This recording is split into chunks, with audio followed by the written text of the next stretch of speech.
text creation on social media. And when I talk about food text, I mean like an image, a recipe, a blog. It sort of is like my catch-all term for media that's created to talk about food. My pointer is really good, but there we go. So what is the future of society and food? A lot of times we think about the sustainability, the nutrition, the economics, and access points that come into the debate when talking about food today. And these are very, very important parts of food culture, and they need to be addressed.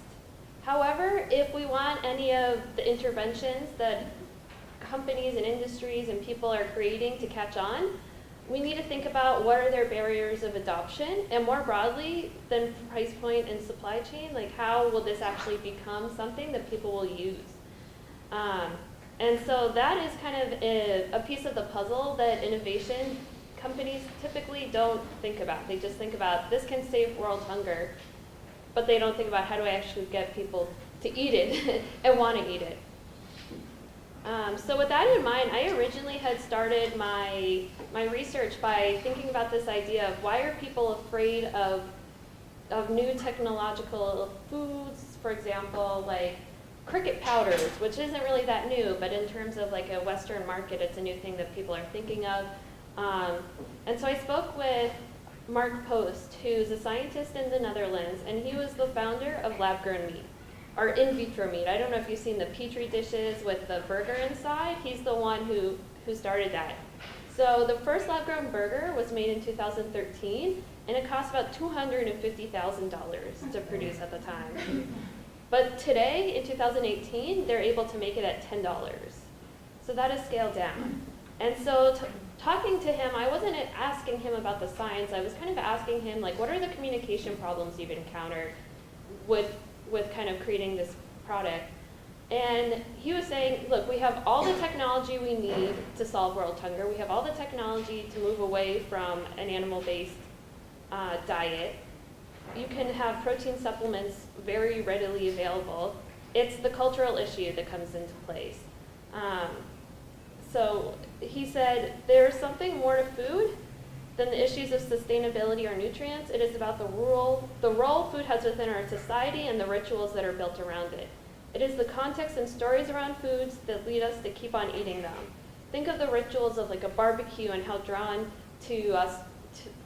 we are to like the smells of umami and grilling meat. So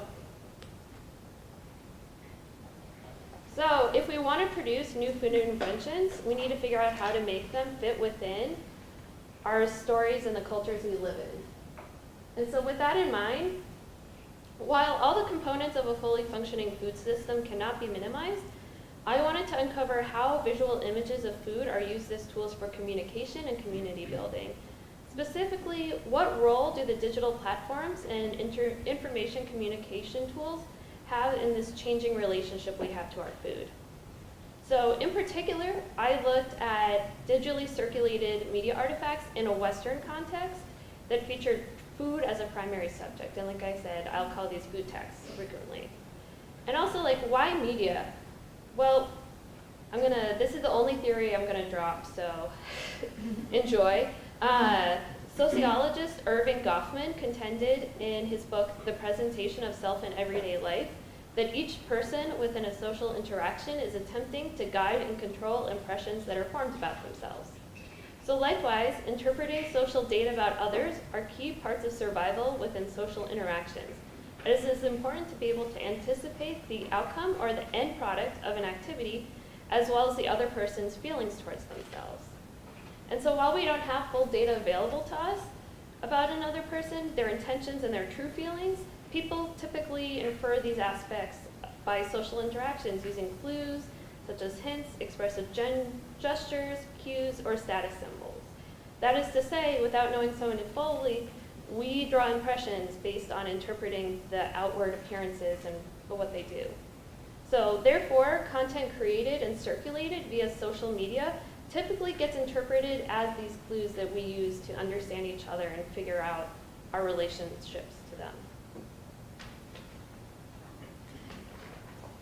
So for my methods, I had interviews and visits with chefs, food industry professionals, media makers, I surveyed a lot of people who liked and disliked food social media content. I did a survey with over 100 social media users, and 98% of them had encountered food-related content. So it's safe bet to call it ubiquitous at this point in our social media landscape. I did a primary source review of lots of different types of food texts. In particular, I looked at archival magazines, documents, Instagram posts, Twitter tweets, blog posts, forums, and lots more. And I did a survey on existing research on food and media trends, and this food studies is kind of this burgeoning field that exists across so many different disciplines. So I looked at what there was in media studies, but also history, anthropology, computer science even, psychology, and sociology. So all these things come together to illustrate the convergences, so how they're similar, and divergences, how they're different in the creation and consumption of food text throughout time.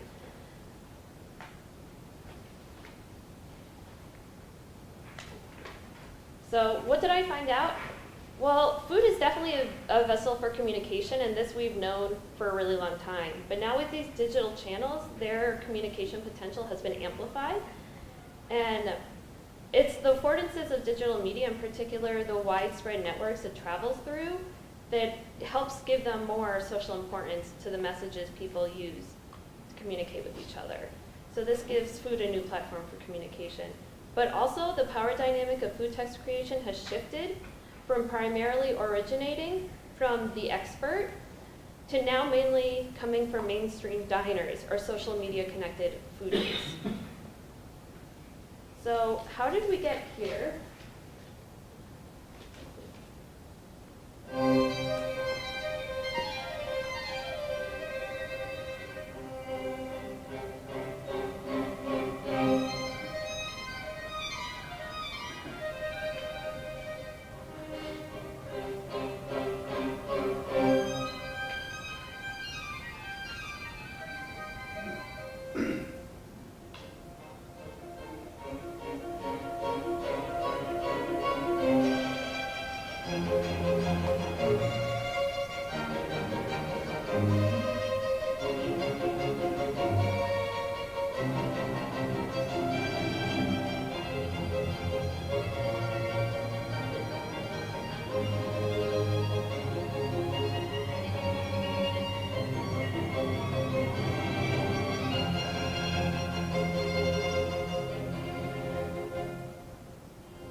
So now you see why this presentation comes after lunch.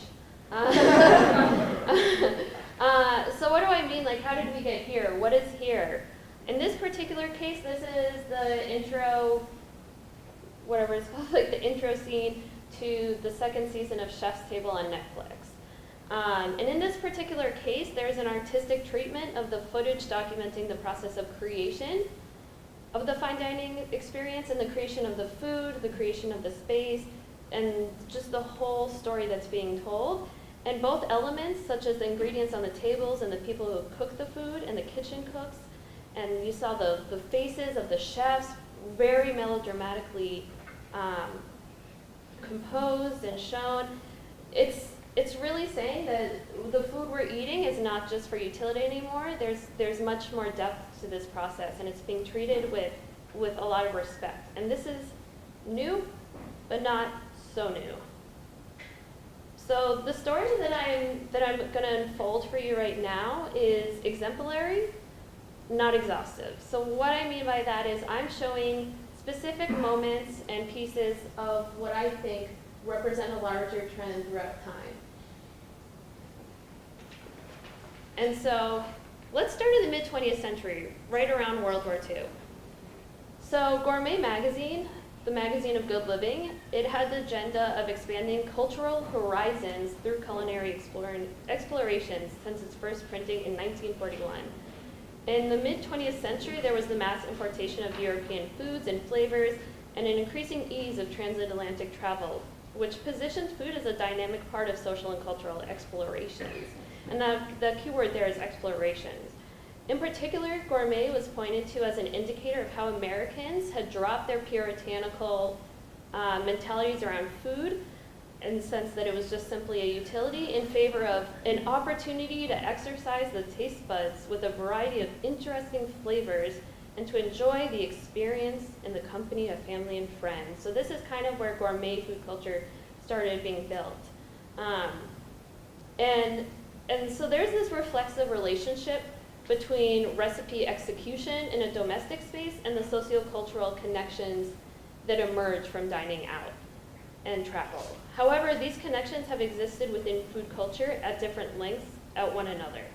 In particular, the rise of food and lifestyle magazines in the mid-20th century paralleled growing consumer interest in exploring how new social and cultural avenues of food could be experienced through the comfort of home. And so this is interesting because a lot of times we like to think about food porn as this sort of modern phenomenon, but this is a photo from 1944 that you could probably put on Instagram, maybe with a little bit different food. I don't know if you'd want to eat peas on potatoes like that, but and now we see a lot of people doing food arrangement, and this is, what I'm trying to say is this isn't new. Just the ways we experience it are new.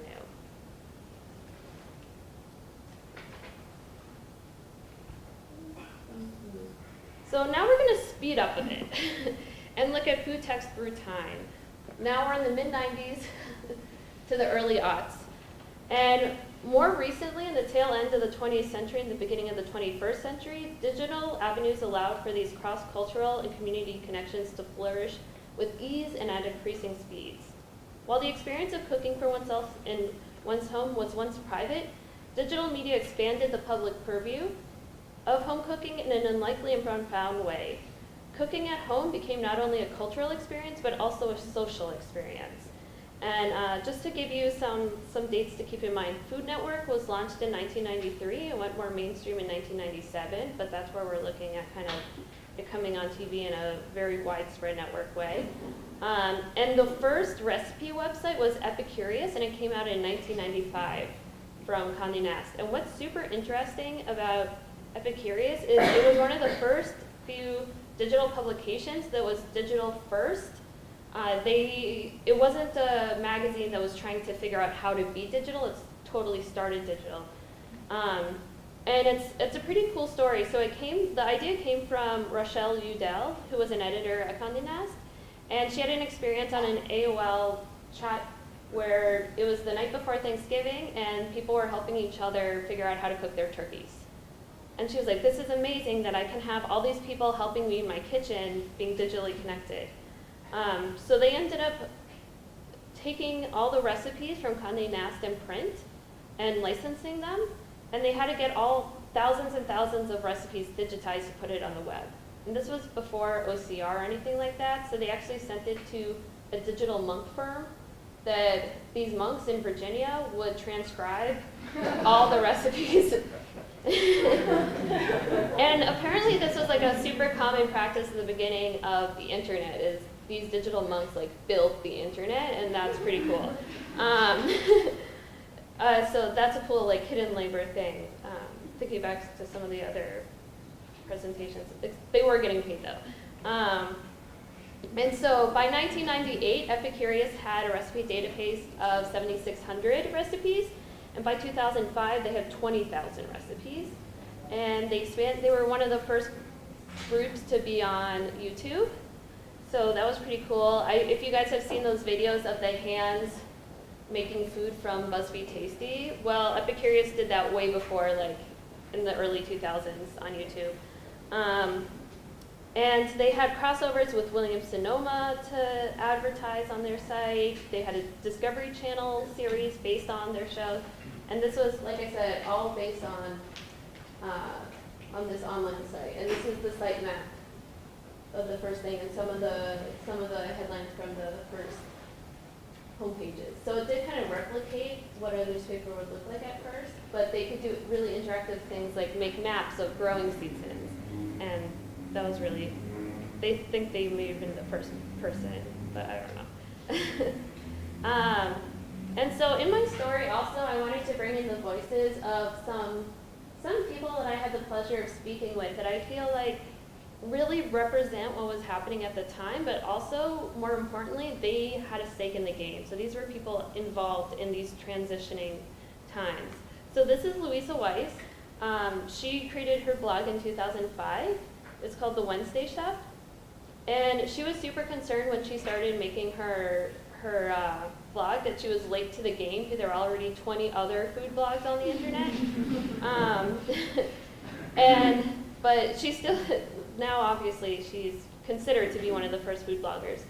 And so I asked her, like, how has food blogging changed over the past 12 years? And she said, when I started, there were some unspoken rules I think still apply. Early on, people would come to blogs to be a part of the community, leave thoughtful comments, make friends, and that's how you would build readership. Link back, don't steal recipes without attribution. Those rules still apply, but because people now read on their phones, people don't comment as much. I think that's why Instagram has an enormous success, because you can like a post, and you can also comment, but you'll notice there's always more likes than comments. Because blogs don't give you that option, you'll notice that my post from 5 years ago got far more comments than they do now, even though my readership hasn't dropped. So back in the early days of internet blogs, the blogs acted more of a space for unique communities to develop, and people, in terms of food blog, typically women, to share their stories. People felt empowered to share the tales of their successes and failures, how recipes came to them, and anecdotes that they didn't necessarily get a space to tell and to explain in other ways. For example, I just had a kid and the child won't eat any of the food I'm cooking and it's really picky. How do I cook something? And this is kind of similar maybe to the writing questions in women's magazines, but this was a lot more dynamic and had a lot more people able to participate. And so this kind of sense of things were changing with online discourse happened in the restaurant industry. So these are some images from the 1999 to 2000s issues of Food Arts magazine, which is the first Western food industry magazine to come out, and it started in 1989. And just like everybody everywhere was worried about the Y2K bug and what does this mean for the future and the internet, so was the restaurant industry. So here are just some drawings I really loved from some issues. Like I love the chef talking on his cell phone as like this hotline to technology frontiers. Like how are chefs going to deal with this? People were worried that now people were going to read. Oh, I have this one. The people were going to just want to watch stuff on the computer and not go to restaurants. There was a big problem. Well, not problem, but problem for the people that owned restaurants, because a lot of waiters started these forums where they would communicate about poor working conditions, bad things that were happening within the industry. And so rather than it just taking place in like a back alley, like this is a problem, now this could be publicized online. And then there was also this issue of like, oh crap, now we need to market ourselves online. How do we make a restaurant digital? That seems like an oxymoron to a lot of people. And then I have one more, I have one more image from these magazines I wanted to share because it was so cool to me. Oh yeah, so I love this one, the people eating on a floppy disk with the long printout of reservations and things going, and the waiters having to move fast. So there was a lot of discussions of like, how is this going to change the dynamics of us eating in restaurants? So now we're at the late 2000s, early 2010s, and this was really a turning point for food techs and their infrastructure. So coincidentally, there was the economic downturn, the recession in 2008, that there was a little bit of the fire, but it wasn't the only thing that was happening that was crippling the food media industry, at least as people had known it in print for a long time.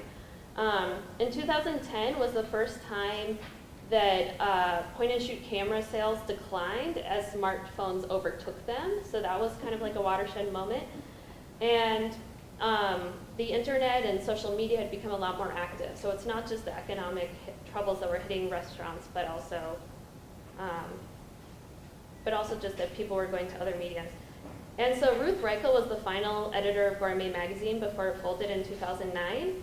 And she had something really positive to say, actually, in the wake of her magazine being shut down, like how the internet's good for food culture. And she said, the formula is simple. When you cook for people, they feel cared for.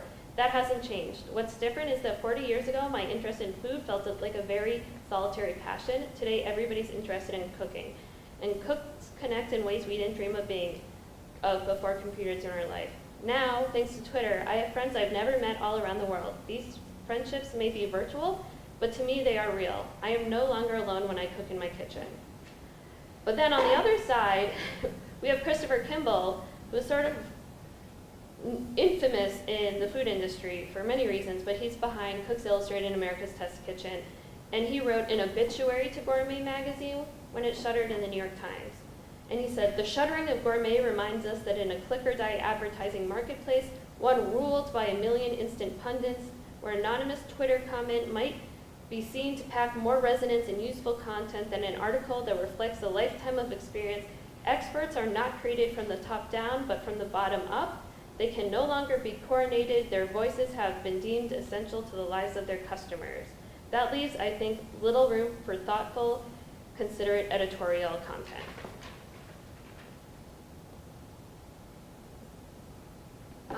So then looking kind of a little bit more about how restaurants dealt with this consumers creating more food context, I spoke with the head of front of house at Mugaritz, which is a 2 Michelin star restaurant in Basque Country in the top 10 world's best restaurants. And he's been there for over 10 years, since the inception of this restaurant. And so it was really interesting to hear him describe how in 2005 they had one person who would look over the social media content for the whole restaurant. And if they saw that somebody was tweeting from the table, everybody in the front of house would rush down, make sure that person had, good lighting, had the right information, make sure that if they were going to post it online, it was going to be good and accurate. They did this for a few more years, but then, once it became commonplace, and he actually marked 2010, which, like I said, was that year that the camera phones surpassed point-and-shoot cameras as the kind of the year when it became normalized. And so after that, they kind of just ignored everybody taking photos, and he says that now everyone takes photos. It does not matter age, ethnicity, anything. It's everyone. And when they set a table, they have to figure out where on the table people are going to be able to put their phones down, because they will. And like I said, this is a 2 Michelin star restaurant, and these are conversations that the top of the top is having. So now kind of looking at the the consumer side of the content creators. So these are 2 different restaurants. So on this side, we have this place called Broken Coconuts. And on this side, it's Cha-Cha Matcha. And they're like very trendy places in Manhattan. And they look almost identical because right now, when people are designing restaurants, one thing that a lot of them are considering, and there's a lot of articles within the industry out about this, is like, how do you make your restaurant Instagrammable? Like, what is your visual hook? And you can see through this that like pink neon signs and green work really well. The branding on food is really important. So I know you're also probably wondering, like, are we living in a simulation if all this kind of looks the same? It doesn't really matter, but it is kind of weird. And we're kind of, also now that we have this proliferation of diner-created content, like, who controls the narrative around food now? That is, the type of food-related media drowns out professionally created content. So instead of seeing what the chef wants you to see, you're seeing what the person who's eating is trying to tell the story with the chef's food. And then, so 2016, Bon Appetit magazine did a culture issue that I was super excited for and then really disappointed in. So in this magazine, they pretty much pointed out, here are all these trends that are happening, like on social media, like how to blow up your news feed, how did we get all food obsessed, but they never really talked about, like, why is this happening, which is what I view as kind of my research. But also more interestingly about this, there's a weird trend of explicit delays of food text creation process that keeps on popping up all over Instagram and even on the cover of this food magazine. So users keep on posting photos of someone taking photos of food. It is an intrinsically meta practice if you think about it. In particular, it demonstrates the awareness of the production component of everyday user-generated food text. But also it embraces the lens of mediation the camera phone has introduced into the dynamic of the meal experience.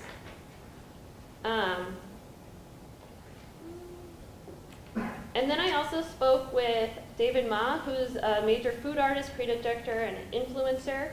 And he said, like, food media today is pretty much all the same. Like, there are 5 trends that you can pretty much tag to every single food image you see on Instagram. There's the shooting food from the overhead perspective.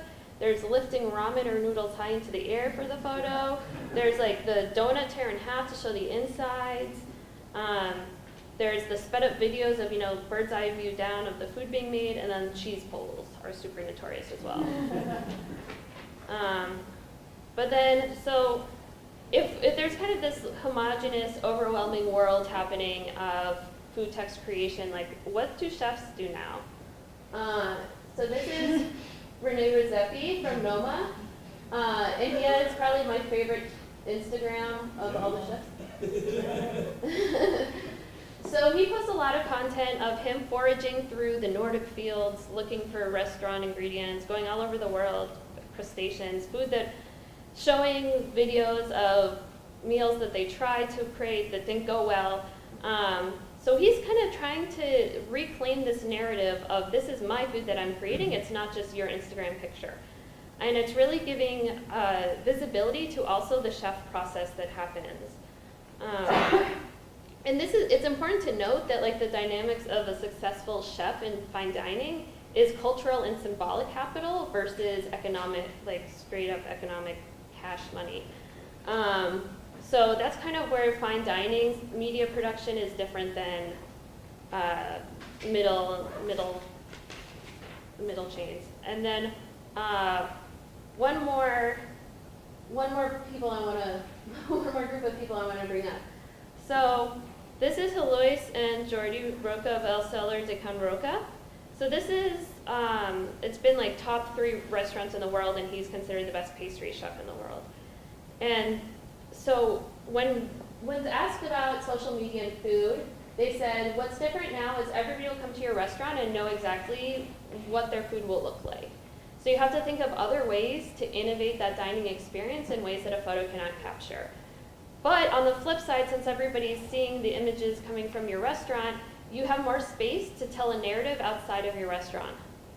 So he was talking about how he created a dish that was based off of smelling his niece's head when she was just born, the sweetness, and it was kind of milky, and he created a dish after this.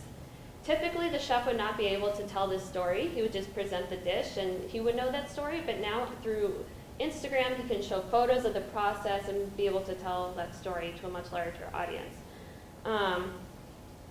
And also, he said that the chef community has been able to become much bigger and global because he's able to connect and share his working process with other chefs too. So kind of putting it all together, I wanted to do like a quick game. I know I only have 1 minute. But like a game of contrast to show like how the form and functions have shifted. So Zagat versus Yelp. Both of these are, so Zagat, how many people are familiar with Zagat? Yeah, do you know that it started with a bunch of people mailing out food surveys and then a married couple aggregating them and then writing the reports? And so it's actually kind of not that different to Yelp, except that Yelp is a lot more personal, and this is my experience at a specific restaurant. So it goes from to group knowledge coming together to group knowledge coming together, but then fragmentizing again. And I'm going to have to skip through my game, unfortunately, I think, to go to. So in conclusion, you can ask more about that in the questions. So in conclusion, while the underlying purpose of and construction of food, so while the underlying purpose of the construction and consumption of food text remains the same, the authority of food culture and its resulting narrative control has shifted due to the convergence of food text and digital media affordances. So that means that listening to mainstream culture and becoming embedded in that over trying to make changes from the top down is the way to go in terms of thinking about how you get into this narrative. So right now, award-granting bodies like Michelin Guide or World's Best 50 Restaurants do have a lot of sway over what fine dining institutions are accepted as such. However, the Netflix effect of being profiled on Chef's Table and or the popularity of a restaurant on Instagram and tags and check-ins is also a very real legitimizing force that is directly and monetarily impacting the industry. So in the end, going back to my original problem, like if we want to produce new food interventions, we need to figure out how to make them fit within the stories and cultures we live in. And right now we're seeing very individualized narratives emerging about people showing who they are through their choices in food and what they display. And so I think I have some things on Soylent, but I'm going to skip it. You can ask me about Soylent. So just kind of quickly, okay, well, instead of asking what does the future of food look like, I think we should be asking what does the future of food culture look like. Thank you.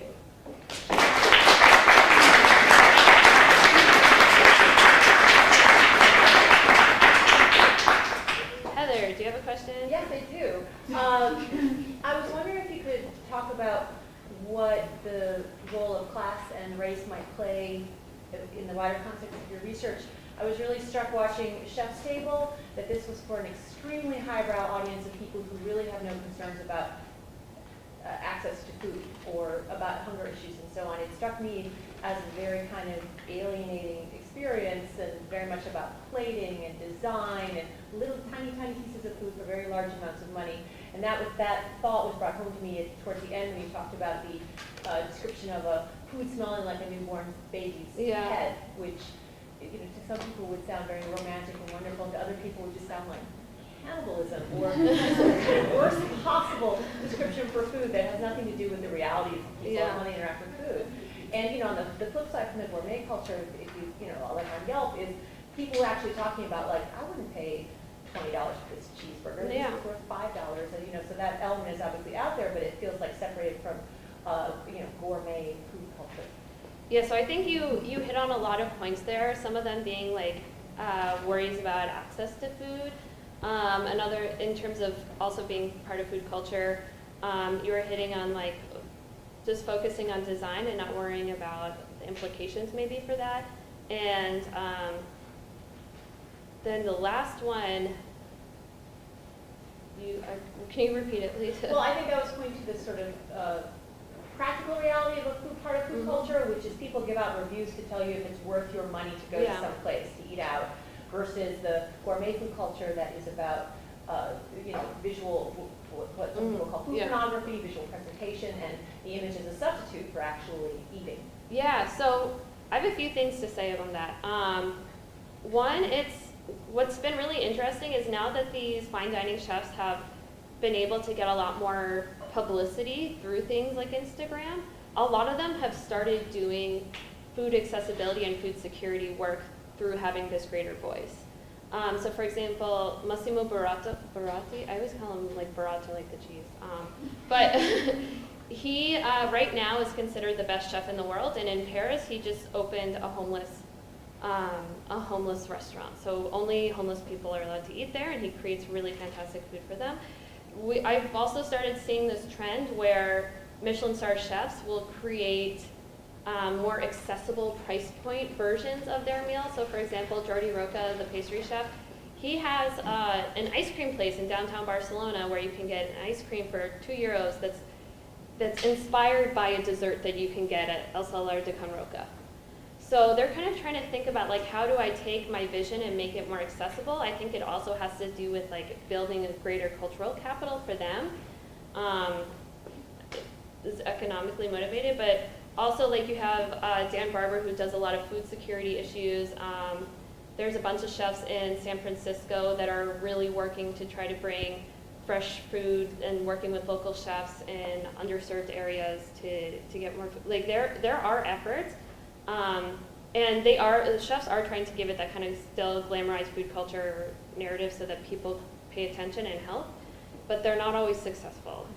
Because they are an outsiders kind of coming in for the most part, but also a lot of chefs are not coming from much. It's a very anti-elitist culture, if anything. I know that it comes off as very elite, but these are a lot of people that failed out of high school, didn't go to college, nothing else worked, so they started working in kitchens.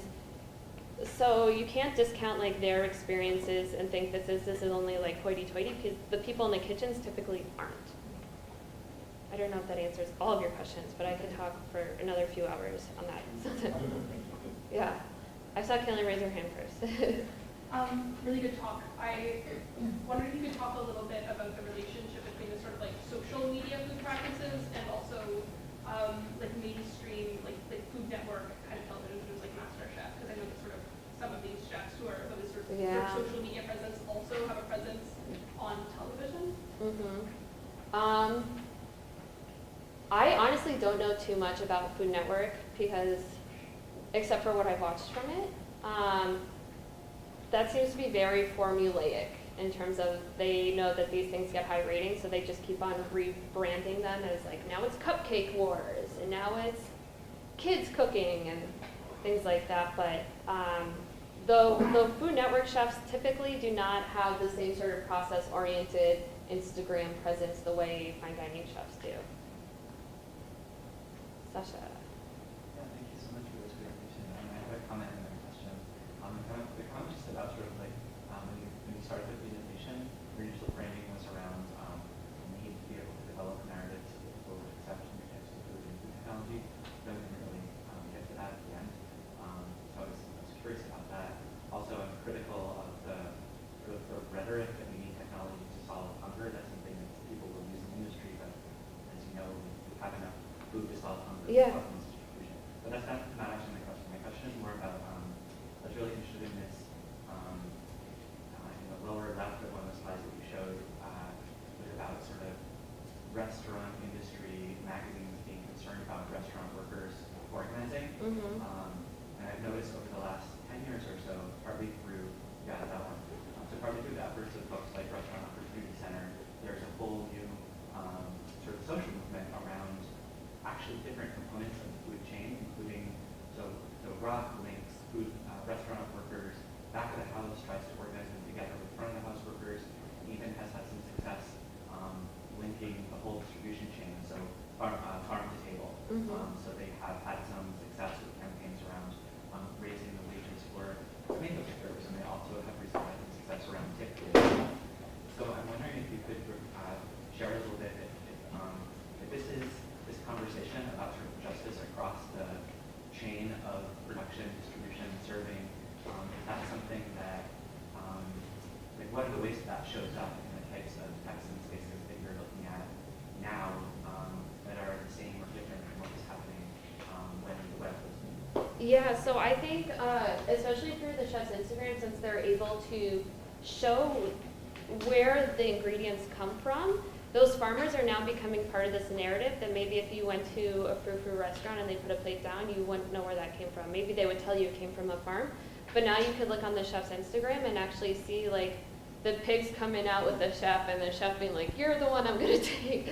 Like Portlandia. Yeah, no, but that's something that is very common. I think it's kind of twofold. One, it's to justify the high prices. These chefs are not making a killing. The fact of the matter is a lot of them are using very high quality ingredients and supporting local farmers, and that does not come cheap, especially in such an industrialized food system that we live in now. So I think part of their motives of showing this behind the scenes, these are the ingredients, this is the woman that made this this cheese by hand for 3 months that now you're gonna eat. It's like, this is why your meal is gonna cost $200.